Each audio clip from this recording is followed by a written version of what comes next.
Kita beralih ke informasi lainnya, kuasa hukum Daeng Aziz upayakan penangguhan penahanan kliennya. Daeng Aziz kini menyandang status tersangka untuk 2 kasus sekaligus, dugaan prostitusi dan pencurian listrik.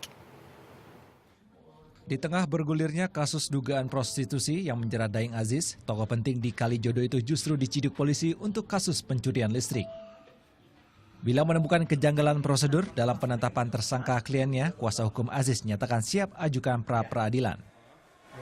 Dia disangkakan pasal pencurian. Upaya hukum apa Bang yang ditempuh oleh?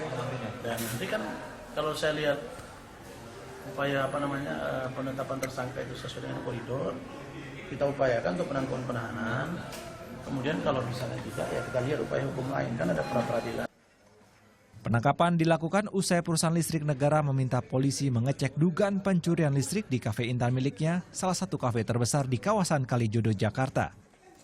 Kerugian akibat pencurian listrik ini ditaksir mencapai 500 juta rupiah per tahun.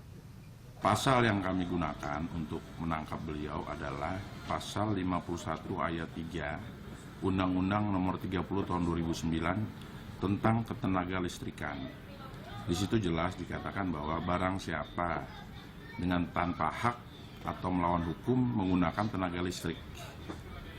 Nah, ahli yang kita periksa atau yang mengatakan itu adalah melawan hak atau tidak sah adalah PLN.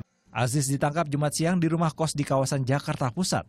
Sebelumnya ia mangkir dalam panggilan polisi untuk kasus prostitusi di mana ia telah ditetapkan sebagai tersangka. Hanya Aziz yang belum ditahan, sedangkan 2 tersangka lain Naku dan Ali sudah lebih dulu mendekam di sel tahanan Polda Metro Jaya. Radika Kurniawan melaporkan untuk NET.